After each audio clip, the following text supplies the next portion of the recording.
ជំរាបសួរទូរទស្សនិកជនជាទីគោរពនិងជាទីមេត្រីហ្វគុំមកកាន់កម្មវិធីហងមេព័ត៌មានម៉ោងទី 2 បាទសូមស្វាគមន៍ប្រិមិត្តយើងជួបមុខគ្នាសម្រាប់គូទី 2 ណាដាក់អាវលងាឬលេវតិច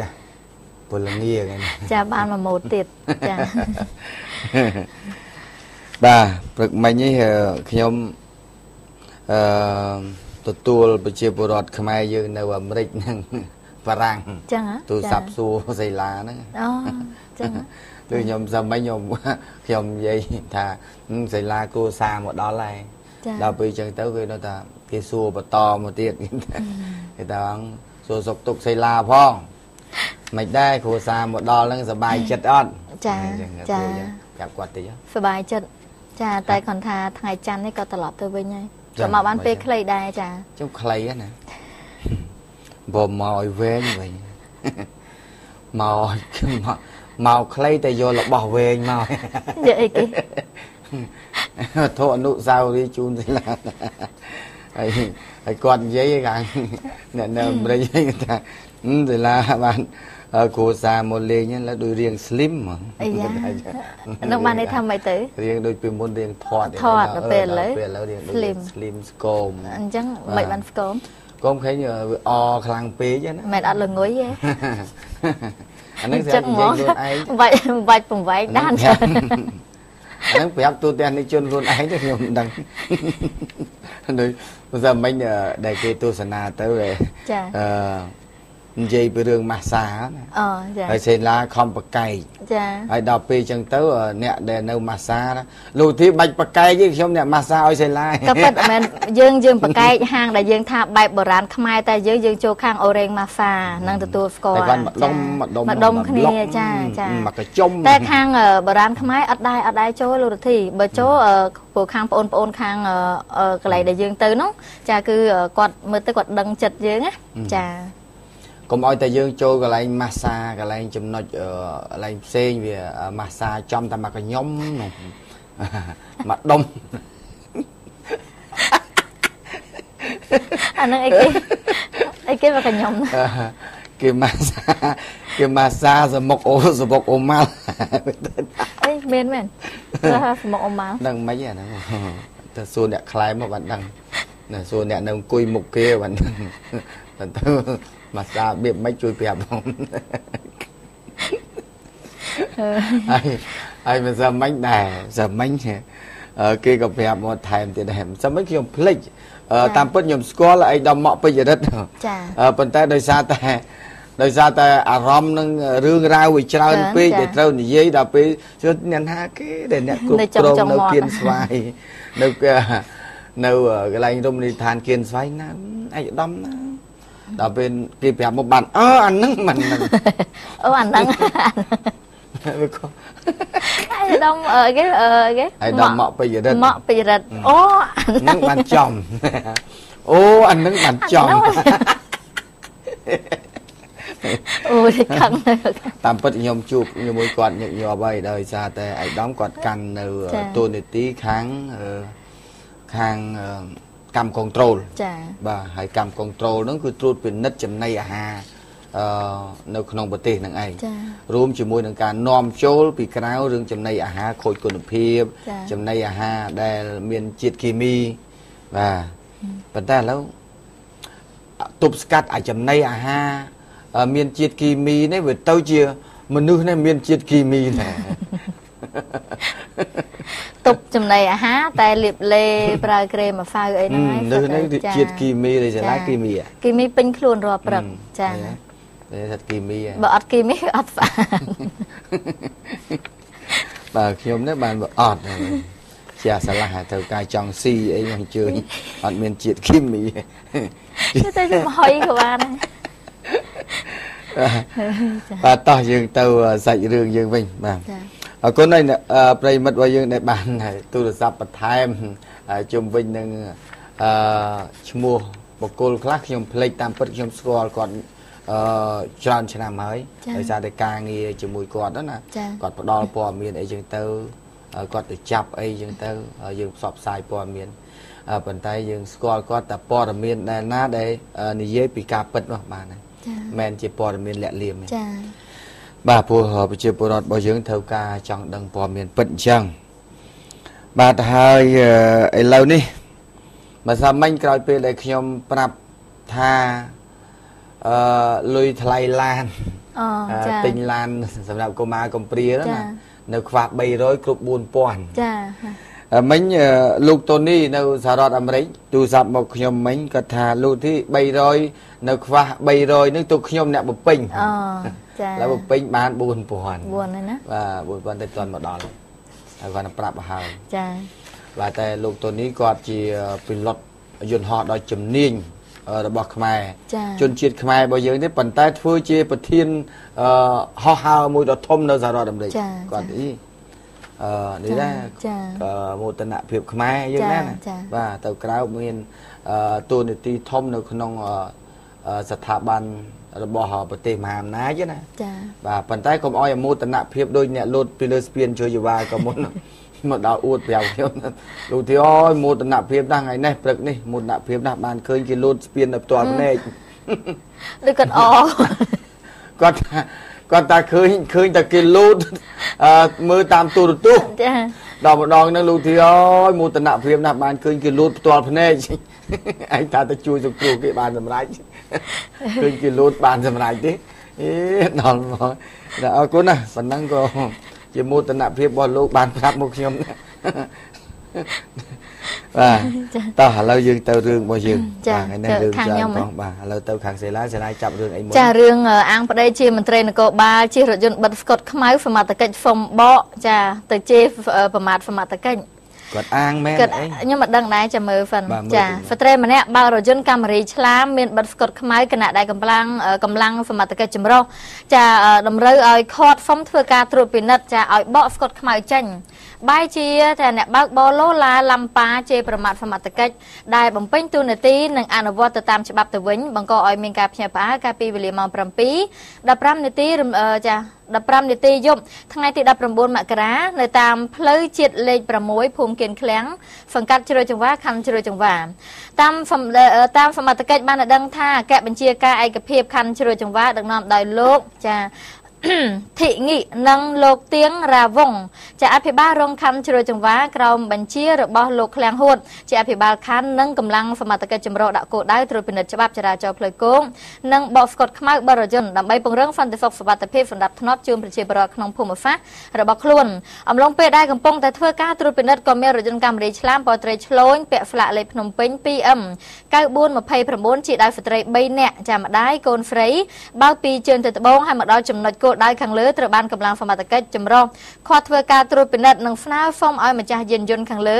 ចូលរួមសហការបកស្កុតខ្មៅចេញពីរថយន្តតែបែរជាស្ត្រីអ្នកបើកបរខាងលើនោះបែរជាជេរប្រមាថទៅលើសមត្ថកិច្ចទៅវិញនិងទូរស័ព្ទសុំការអន្តរាគមន៍ពីក្រុមគ្រួសារដែលជាមន្ត្រីនគរបាលម្នាក់មកសម្របសម្រួលដោយយល់ព្រមចាបកកញ្ចក់ខ្មៅនោះចេញវិញបាទទោះបីអាងយ៉ាងណាក៏ដោយនៅតែជិះបកវាមិនបានទេក្មួយស្រីអើយ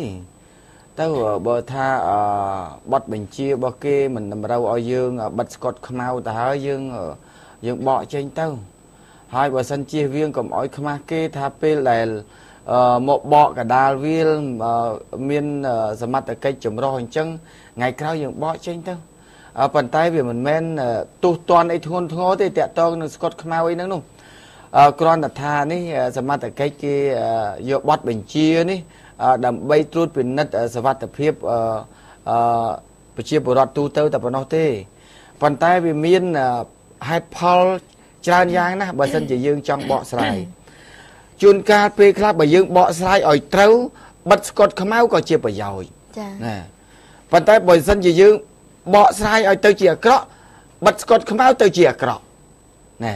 អាហ្នឹងអញ្ចឹងអាហ្នឹងបើសិនជាយើងចង់និយាយឥឡូវទីហោតាក់តងនឹងរឿងស្កុតរឿងកញ្ចក់ខ្មៅអានឹងឡានគេមកពីនោះវាមិនថាអីទេព្រោះធម្មតាឧបមាថាបើសិនជាមនុស្សអាក្រក់នៅក្នុងសង្គមហើយគេមានគេជាអក្រិតជនមួយគេខ្លាចអីនឹងទិញរថយន្តទំនើបដែលមានកញ្ចក់ខ្មៅស្រាប់ពីកន្លែងគេផលិតនោះបាទគេមិនខ្វះលុយទេប៉ុន្តែសម្រាប់បិទស្កុតខ្មៅនៅស្រុកខ្មែរខ្លះមួយចំនួនតូចទេដែលជាមានចរិតអាក្រក់បាទបាត់ល្មើសនៅក្នុងសង្គមប៉ុន្តែអ្នកខ្លះក៏គ្រួសារខ្លះ គាត់បិទស្កុតខ្មៅនឹងដើម្បីឲ្យតិចចា ទីពីរទៀតគាត់បិទនឹងដើម្បីប្រយោជន៍ខ្លាចថាជនល្មើសអាក្រក់ណាមួយគាត់ប៉ុនប៉ងជីវិតគាត់អីចឹងមើលទៅឃើញស្គាល់អាហ្នឹងយើងបើចង់បកស្រាយទៅចឹងណាហើយទីពីរទៀតបើសិនជាយើងចង់បកស្រាយថាបិទស្កុតខ្មៅជួនកាលអាចបង្កប់នៅគ្រឿងញៀនអាចបង្កប់នៅអ ក្រិតជននៅក្នុងឡានក៏ថាបានឃើញទេបកស្រាយអញ្ចឹងប៉ុន្តែយ៉ាងណាក៏ដោយបើសិនជាសមត្ថកិច្ចចម្រុះគេធ្វើទៅហើយគេសុំទៅហើយបាទកម្លាំងចម្រុះទៅហើយទៅធ្វើតាមគេទៅកុំចង់ទៅប្រមាថសមត្ថកិច្ចដែលគេមានតួនាទីឯកសណ្ឋានជាសមត្ថកិច្ចជាតិថ្នាក់ជាតិបាទអញ្ចឹងកុំទៅប្រមាថគេទោះបីយើងប្តីធ្វើអីក៏ដោយលពុកធ្វើអីក៏ដោយប៉ុន្តែបើសិនជាគេសុំទៅហើយសុំនឹងគេសុំតាមស្របច្បាប់ទេបាទមិនបង្ខំទេបកទៅហើយកុំទៅរកតួនាទីខ្សែស្រឡាយខ្នងបង្អែកណាមកអន្តរាគមមកអើយនៅតែបកតែដែលបាទសួរថាអ្នកអន្តរាគមនឹងមកហ៊ានអីមកហ៊ានជាមួយសមត្ថកិច្ចចម្រុះគេកំពុងធ្វើអនុវត្តតាមផ្លូវអីអត់ទេមិនហ៊ានទេបើហ៊ានតែអ្នកអន្តរាគមមកអន្តរាគមអារឿងគេធ្វើស្របច្បាប់តាមផ្លូវរឿងប៉ិនកតិនបាត់แล้วណាបាទមិនបើមិនប៉ិនកតិនក៏ប៉ិនពីងណាបាទអាហ្នឹងកុំច្រឡំអាងឲ្យពីងអាងធំជាងពីងបាទកុំអាងបាទព្រោះអាងពេលខ្លះអាងហ្នឹងណាពេលដែលគេលក់ផ្ទះគេវាយអាងចោលហើយតែលក់ផ្ទះវាយអាងចោលហើយអត់ទុកអាងហ្នឹងទេទៅពីងទុកពីងពេលខ្លះក៏ត្រូវវាយដែរពីងចាស់ពេកគេអ្នកមកគេត្រូវការថ្មីវាយអាពីងចាស់នឹងចោលទៀតហើយអ្នកខ្លះអាងអត់មានមែនប៉ុន្តែមានស្រះមានបឹងបាទមានតាពាំងនៅក្រោយផ្ទះបាទតូចដីធំដីគឺមានបាទអញ្ចឹងបាច់អាងនេះក្មួយស្អីបាទយើងឡានឆ្លាមពណ៌ត្រីឆ្លូចមិញហ៎បាទថ្ងៃក្រោយកុំឲ្យមានរឿងដាក់ឆ្លាមពណ៌ត្រីឆ្លាំងវិញបាទឬក៏ឆ្លាមពណ៌ត្រីដែងអីវិញទៅដើម្បីកុំឲ្យគេថាយើងបាទនេះអញ្ចឹងទៅដើម្បីកុំឲ្យមានបញ្ហាចំនួនទាស់ទែងនៅពេលគេអនុវត្តច្បាប់តាមផ្លូវហើយតាក់ទងនឹងបញ្ហាអ្នកលក់ដូរនៅតាមចិញ្ចើមផ្លូវក៏ដូចគ្នាដែរបើតាមខ្ញុំស្ដាប់ទៅដោយសាលាក្រុងក៏ដូចជាអាជ្ញាធរមានសមត្ថកិច្ចគេគ្រោងនឹងរៀបចំលែងយកយល់ហើយចំពោះអ្នកលក់ចិញ្ចើមផ្លូវលក់នៅលើចិញ្ចើមផ្លូវគឺលែងយកយល់ហើយបាទអញ្ចឹងសូមបងប្អូនប្រជាពលរដ្ឋមេត្តាស្វែងយល់ទាំងអស់គ្នាកុំឲ្យថាតលតែគេចាប់ផ្ដើមធ្វើតឹងយើងចាប់ផ្ដើមគិតថា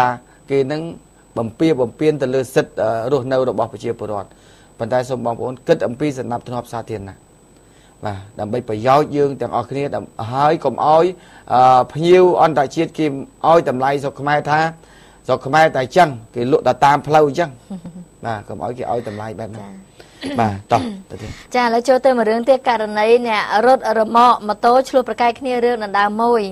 បរិសុទ្ធជាអ្នករត់រមាក់ម៉ូតូម្នាក់ត្រូវអ្នករត់រមាក់ម៉ូតូ3នាក់ទៀតចានិងអ្នករត់ម៉ូតូឌុបម្នាក់ទៀតព្រួតវាយដោយសារតែខឹងជនរងគ្រោះមានមួយដឹកច្រើនជាងពួកគេបណ្ដាលឲ្យដួលសន្លប់ឆឹងចាកាលពីវេលាម៉ោង 9 និង 10 នាទីយប់ថ្ងៃទី 19 មករានៅមុខបរិយា New Town តាមផ្លូវបេតុងកែមហាវិថីសហព័រហ្វី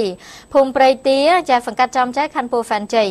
ប្រភពព័ត៌មានបានឲ្យដឹងថាជនរងគ្រោះមានឈ្មោះរស់ប៉ិនអាយុ 55 ឆ្នាំមុខរបររត់រមាក់ម៉ូតូស្នាក់នៅផ្ទះជួលភូមិចាក់ជ្រូកសង្កាត់សំរោងក្រោមខណ្ឌពោធិ៍សែនជ័យ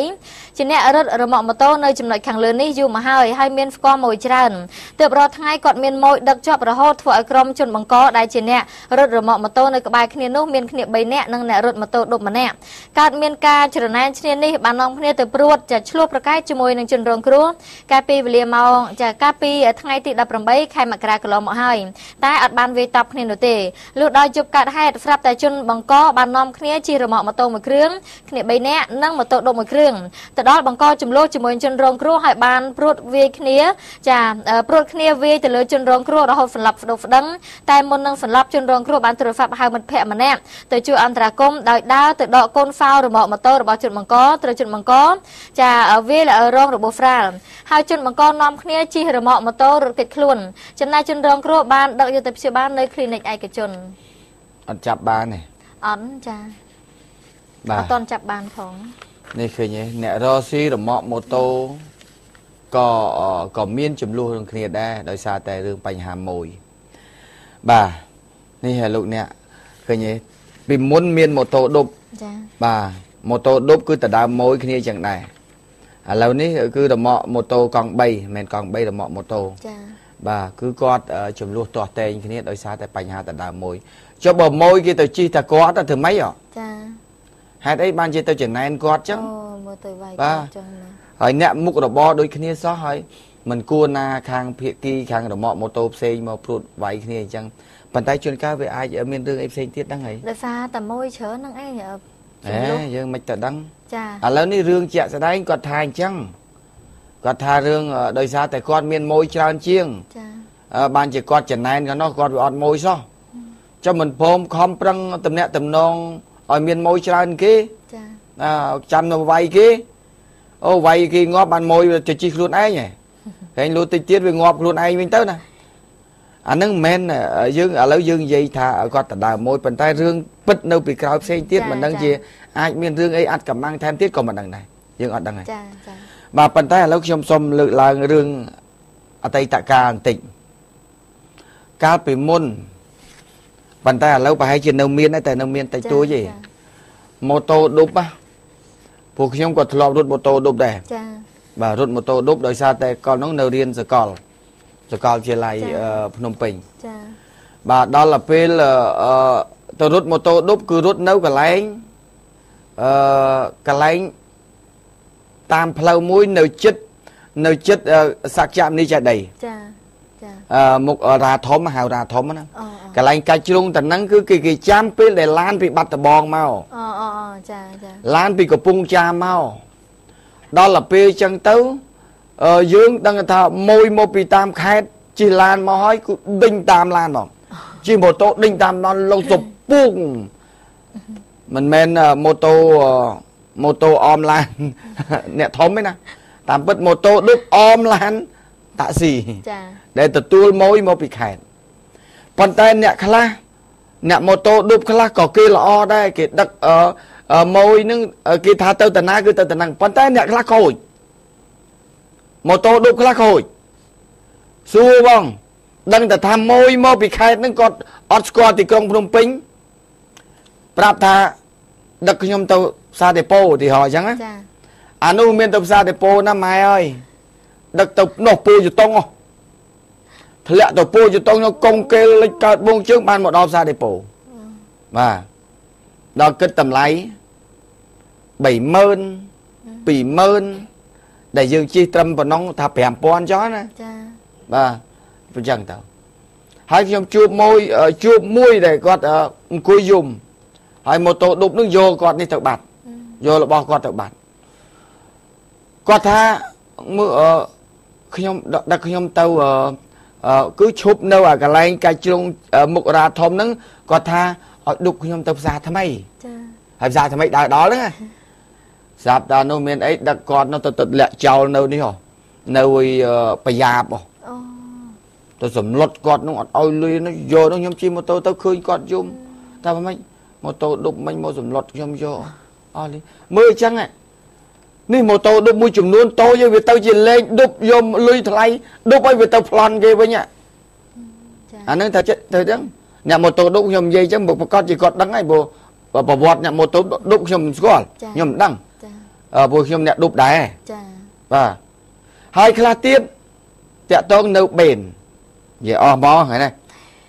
បើកកកាយអ្នកម៉ូតូឌុបហើយនឹងបើកកកាយអ្នកនៅបេនតិចបាទព្រោះឲ្យដឹងទាំងអស់គ្នាកុំឲ្យវាចាញ់បោកអ្នកនៅតាមបេនពេលដែលគេម៉ួយគេជិះទៅរកជិះឡានជិះម៉ូតូឌុបទៅរកជិះឡានវាមានកបោបពេលនេះមករត់យកកបោបគេមករត់យកវ៉ាលីគេបាទ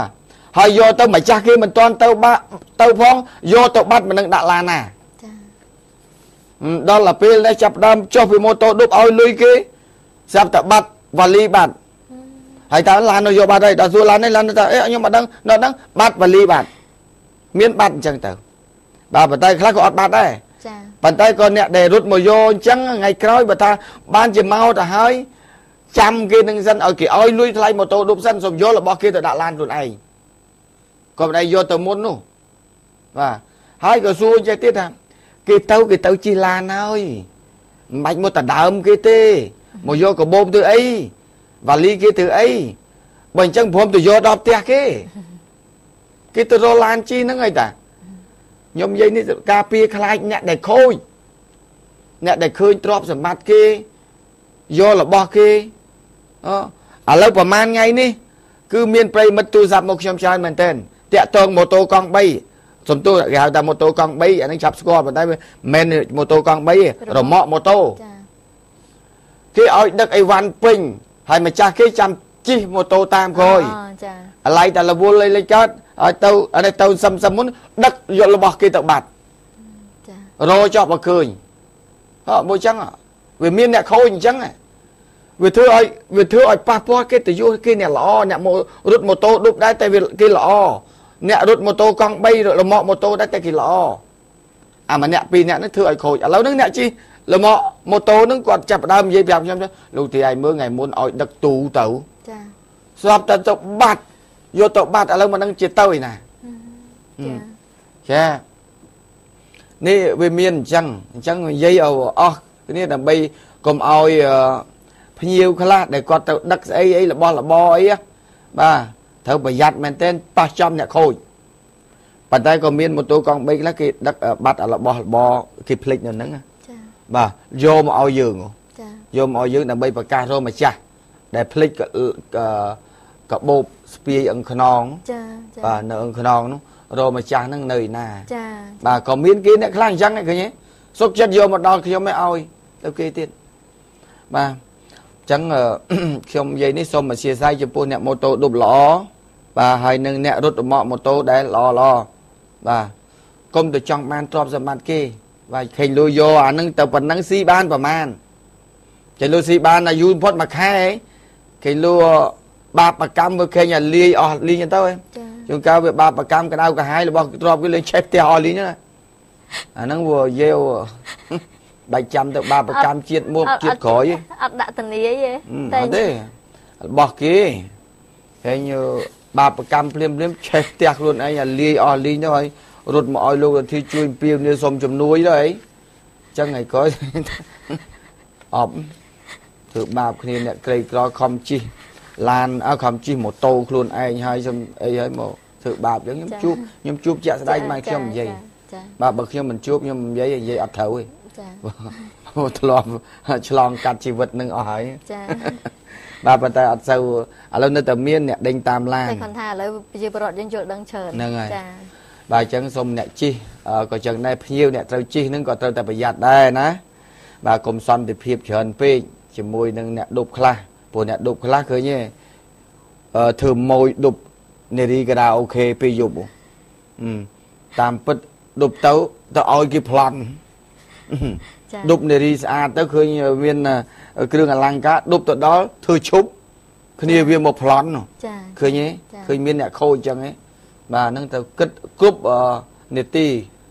ដើម្បីកុំឲ្យចាញ់បោកគេអញ្ចឹងបាទតោះទៅទៀតចាឥឡូវយើងចូលទៅមួយរឿងទៀតករណីអត់ស្រួលខ្លួនឲ្យប្រពន្ធកុសខ្យល់ឲ្យចាដាច់ខ្យល់ស្លាប់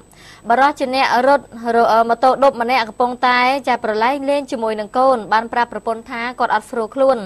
ប្រពន្ធក៏កុសខ្យល់ឲ្យស្រាប់តែឡើងផ្ទះខ្យល់ចាផ្ទះដាច់ខ្យល់ស្លាប់មុនពេលដែលរថយន្តសង្គ្រោះទៅដល់ធ្វើឲ្យមានការភ្ញាក់ផ្អើលកាលពីវេលាម៉ោង 12 អាធ្រាត្រថ្ងៃទី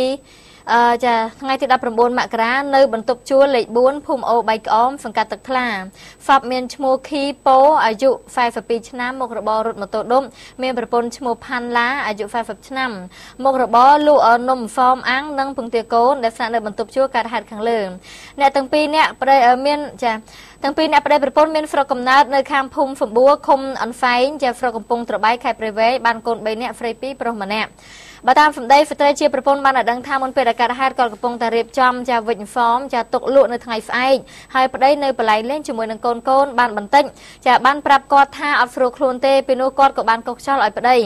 ខណៈដែលកំពុងតែដេកផ្កាប់មុខកុសខ្យល់មិនទាន់រួចផងស្រាប់តែលឺប្តីដកដង្ហើមចាខូដកដង្ហើមមើលទៅមិនស្រួលណាក៏ទាញប្តីផ្ងាមកវិញឃើញប្តីឡើង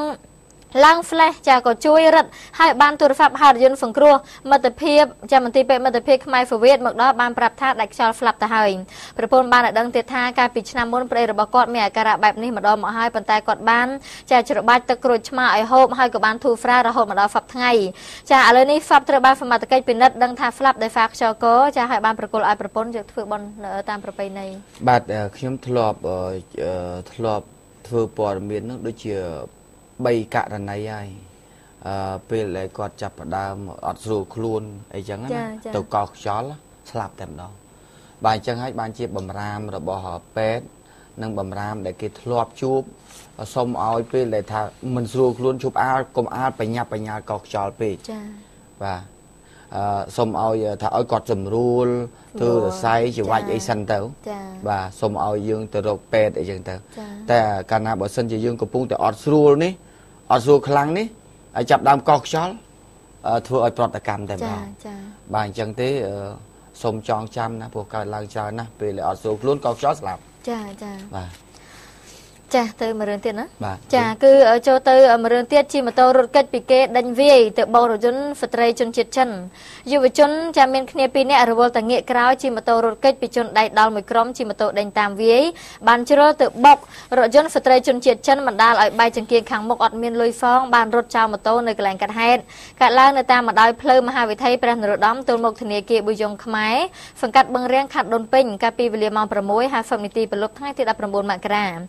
តាមប្រភពនៅកន្លែងកាត់ហេតុបានឲ្យដឹងថាមុនពេលដែលកាត់ហេតុគណៈដែលរថយន្តToyota Yaris Polo បើកបោដោយស្ត្រីជនជាតិចិនម្នាក់លើកំណាត់មហាវិថីព្រះនរោត្តមពីត្បូងទៅជើងចំណែកយុវជន2នាក់ជិះម៉ូតូ Viva ពណ៌ខ្មៅបត់ស្កតត្រួយជែកបើកបោពួយលឿនពីជើងទៅត្បូងច្រាស់ទិសគ្នាមកដល់ចំណុចខាងលើចាគឺប៉ះនឹងកង់រថយន្តម្ខាងបានន័យថាមកដល់ចំណុចខាងលើកង់រថយន្តម្ខាងលើគំនូសខាងម៉ូតូហើយអ្នកបើកម៉ូតូរវល់តែងាកក្រោយទៀតមើលឡើងថាមើលជនដៃដល់មួយក្រុមដែលជិះម៉ូតូដេញតាមពួកគេដល់ទៅ5គ្រឿងចេញពីកោះពេជ្រគឺដេញតាមវាយក៏ជ្រុលទៅបុកចាពីមុខរថយន្តបណ្ដាលឲ្យក្រពត់បែកចង្គៀងរថយន្តម្ខាងម៉ូតូរួញមួយកំណាត់ខាងមុខអ្នកជិះសំណាងល្អរងរបួសស្រាលទោះបីជាយ៉ាងណាក៏ដោយក្រោយពេលដែលកើតហេតុភេកីខាងរថយន្តបានទូរស័ព្ទហៅ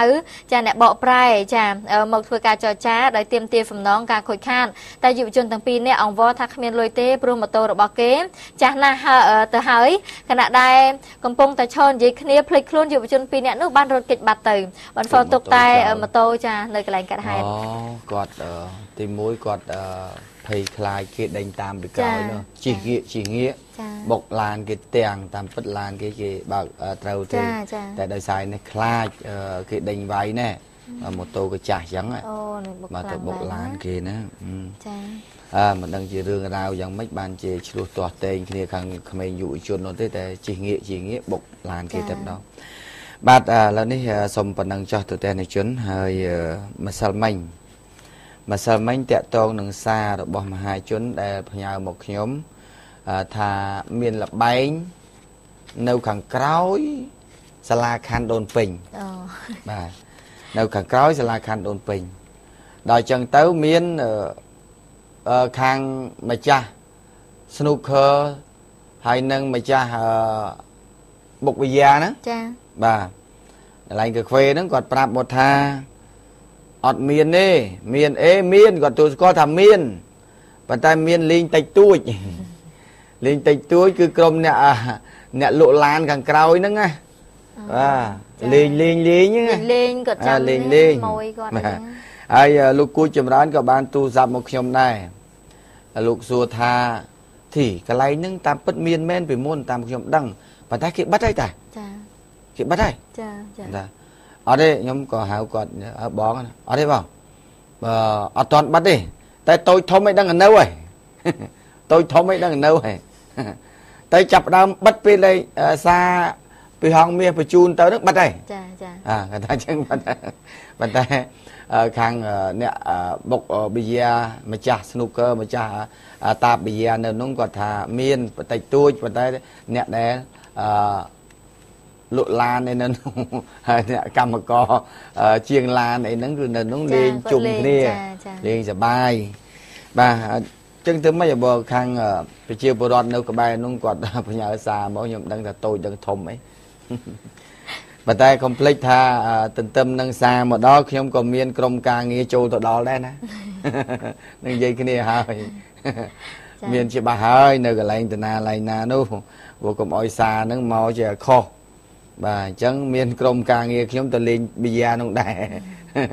mới kịp nhà xa chẳng mới bùa dương pin nè tao vay ta bây giờ nó bọc mà tách pi sạch mới tạm bất tự bọc nó mưa phò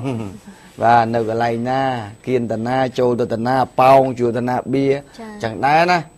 là miền chẳng đá nữa bạn nhà xa tới rồi chồng bao con tụi tên này chuyên là này đời xa pe làm máu sầm rái sầm pe sầm rạm tay chân mà tay tiết với một trụ này vào đó